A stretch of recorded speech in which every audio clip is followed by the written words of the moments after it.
Hello friends, welcome to my channel garden art. Friends, आज इस video में मैं आपके सामने एक फ्लावरिंग प्लांट लेके आई हूँ जिसका नाम प्लूमेरिया है, जिसको हम चंपा भी कह के चलते हैं। फ्रेंड्स, ये जो है समर्स में इसके ऊपर फ्लावर्स आते हैं, वाइट और येलो, पिंक कलर के, डार्क पिंक कलर के और येलो कलर के। तो इसकी 3-4 वेराइटीज़ आती हैं। इसके ऊपर जो इसके फ्लावर्स हैं वो 3-4 दिन तक बहुत अच्छे चलते हैं और उसके बाद ये शेड कर जाते हैं।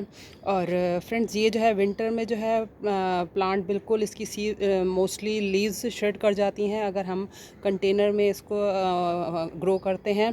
और अगर ये सॉइल में है, ग्राउंड सॉइल में है, तो ये जो है ये एवरग्रीन प्लांट बना रहता है, इसकी लीव्स नहीं शेड करती। लेकिन अगर हमारा कंटेनर के अंदर है तो उसकी लीव्स शेड कर जाती हैं। विंटर्स में ये डॉर्मेंसी में चला जाता है और समर्स में ये जो है एक बहुत ही अच्छा मिनी ट्री का लुक लेके चलता है। इसलिए जो है इस प्लांट को जो है मैं एक कहीं ना कहीं मिनी ट्री की कैटेगरी में लेके चलती हूँ। फ्रेंड्स, इसकी जो स्टेम्स हैं वो काफ़ी थिक होती हैं। फ्रेंड्स, देखिए इस प्लांट की स्टेम काफ़ी थिक है। ये मेरा 4-5 इयर्स हो गए इस प्लांट को। और एक दूर से अगर मैं आपको उसका विजन दूँ तो ये एक पूरा का पूरा ऐसे, ये 2 प्लांट्स हैं लेकिन इस 2 प्लांट्स ने बहुत सारा अच्छा ग्रोथ लेके रखा हुआ है और काफ़ी ऊंची हाइट जा चुकी है। इसकी कम से कम 4 to 5 फीट के बीच में इसकी हाइट है। और इसी इसी प्लांट के कंटेनर में ही मेरे सदाबहार के अपने आप ही सीड शेड होके ग्रो हो गए थे। सो एक कंटेनर जो है 2 प्लांट्स को कहीं ना कहीं फीड कर रहा है।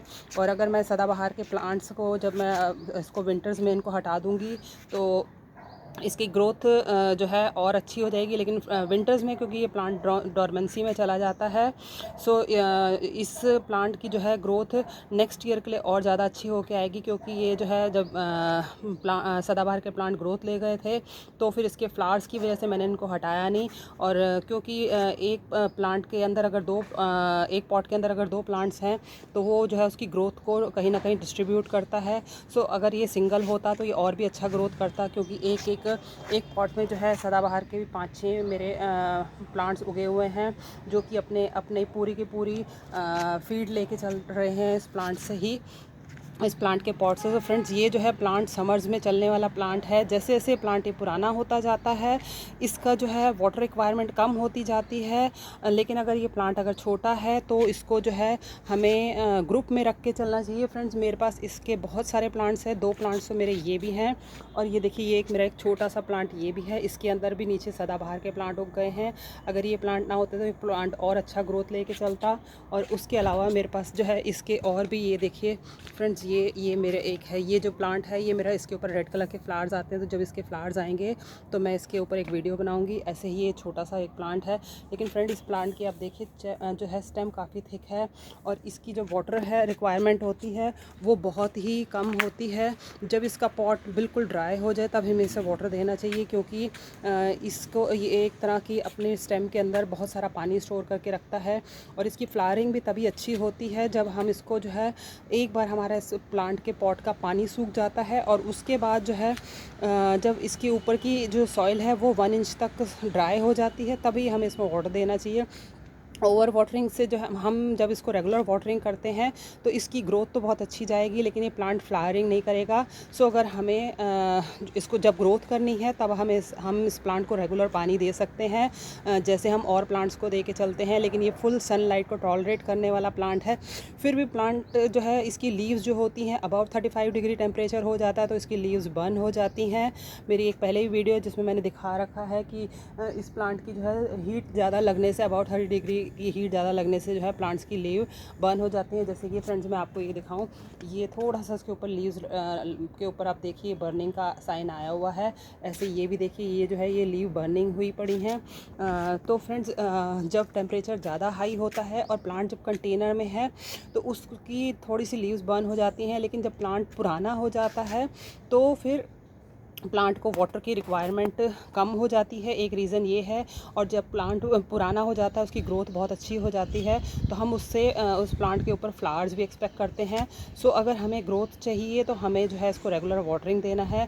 और जब प्लांट अच्छी ग्रोथ ले लेता है और हमें फ्लावरिंग चाहिए तो हमें इसकी वाटर के रिक्वायरमेंट को जब हम इस रिक्वायरमेंट इसकी एक बार पानी का पूरा एब्जॉर्बशन हो जाता है और ऊपर से सॉइल ड्राई होती है तभी हमें देना चाहिए। सो फ्रेंड, ये एक था थंब रूल होता है अगर प्लांट के ऊपर, जैसे कि हमारा बोगनवेलिया है या फिर चंपा वगैरह का प्लांट है, अगर हमें इनके ऊपर या अडेनियम, इनके ऊपर अगर हमें फ्लावरिंग चाहिए तो हमें जो है ना इनकी वाटर रिक्वायरमेंट लिमिटेड करनी चाहिए। और अगर हमें इनको जो है ग्रोथ चाहिए तो हम इसको समर्स में डेली पानी दे सकते हैं या एक दिन छोड़ के दे सकते हैं, अब डिपेंड करता है प्लांट कितना छोटा या बड़ा है। और साथ में अगर हम इस प्लांट को अगर ग्रुप्स में लगा के चलते हैं तो ह्यूमिडिटी बनी रहती है, मॉइस्चर बना रहता है, जिससे कि प्लांट जो है उसका वाटर इवेपोरेशन थोड़ा कम होता है। और फ्रेंड्स इस प्लांट को जो है, क्योंकि इसका समर्स और स्प्रिंग तक ये समर से लेकर नवंबर तक ये प्लांट पूरी ग्रोथ लेके चलता है, इसलिए जो है हमें इसको फरवरी में एक बूस्टर डोज देनी चाहिए इसके पॉट में। चाहे हम कंपोस्ट डालें, चाहे हम कोई भी किसी तरह का कंपोस्ट या फिर केमिकल फर्टिलाइज़र दे सकते हैं। कंपोस्ट में वर्मी कंपोस्ट, लीफ कंपोस्ट, काऊ डंग वगैरह कुछ भी दे सकते हैं। और केमिकल फर्टिलाइज़र वगैरह में हम NPK दे सकते हैं, क्योंकि ये फ्लावरिंग भी करता है और ग्रोथ भी करता है। सो NPK इसके लिए जो है बढ़िया है। अगर केमिकल पर मैं ऑर्गेनिक में जाती हूँ, इसलिए फ्रेंड्स जो है ऑर्गेनिक में मैं ज़्यादातर इस प्लांट को जो है अपना वर्मी कंपोस्ट और काऊ डंग ही देती हूँ। और हर मंथ हमें इसको ग्रोथ की वजह से जो है इसको जो है हमें फर्टिलाइज़र देना चाहिए। सिर्फ मई और जून की जो जब हीट ज़्यादा होती है तब हमें इसको जो है फर्टिलाइज़र थोड़ा सा इसको गैप ज़्यादा कर देना चाहिए, क्योंकि फर्टिलाइज़र कहीं ना कहीं हॉट होते हैं। और फर्टिलाइज़र भी हमें शाम के टाइम देने चाहिए। फर्टिलाइज़र पॉट को तब दिया जाता है जब वाटर हम दे देते हैं, और उसके बाद जो है हम इसको फर्टिलाइज़र दें, ताकि एकदम ड्राई में जो है फर्टिलाइज़र देंगे तो उसकी जो है रूट्स जो है बर्न होने का चांसेस रहते हैं। सो फ्रेंड्स इसको हम फुल सनलाइट में रख सकते हैं, लेकिन अगर छोटा है तो अगर और ह्यूमिडिटी नहीं को मेंटेन करने के लिए हमें इसे ग्रुप में रखना चाहिए और थोड़ा सा पार्शियल शेड में रखना चाहिए। और रेनी सीजन में और विंटर्स में हम इसको ओपन सनलाइट दे सकते हैं। और सॉइल जो है, सॉइल 50% कंपोस्ट और 50% काऊ डंग, लीफ कंपोस्ट, हमारी कंपोस्ट कोई भी, और सॉइल जो गार्डन सॉइल है वो हम इसके अंदर डाल सकते हैं। वेल ड्रेन्ड सॉइल होनी चाहिए, इसकी सॉइल में पानी नहीं रुकना चाहिए। इसको वाटर मैंने पहले ही एक्सप्लेन कर दिया है। और फर्टिलाइज़र भी अगर हम हर मंथ जो है फरवरी में और अक्टूबर में इसको एक बार हम बूस्टर डोज देते हैं, और हर मंथ थोड़ा थोड़ा इसकी ग्रोथ के हिसाब से एक हैंडफुल या एक एक बंच फुल जो है हम इसको फर्टिलाइज़र दे सकते हैं।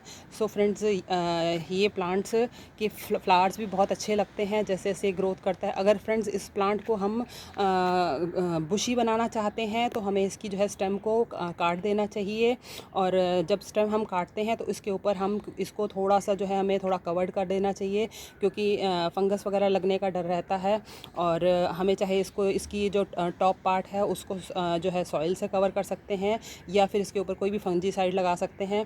और इसकी स्टेम से भी हम प्लांट को ग्रो कर सकते हैं। उसके रिगार्डिंग मैं एक अलग से वीडियो बनाऊंगी फ्रेंड्स कि हम स्टेम से प्लांट को कैसे ग्रो करते हैं।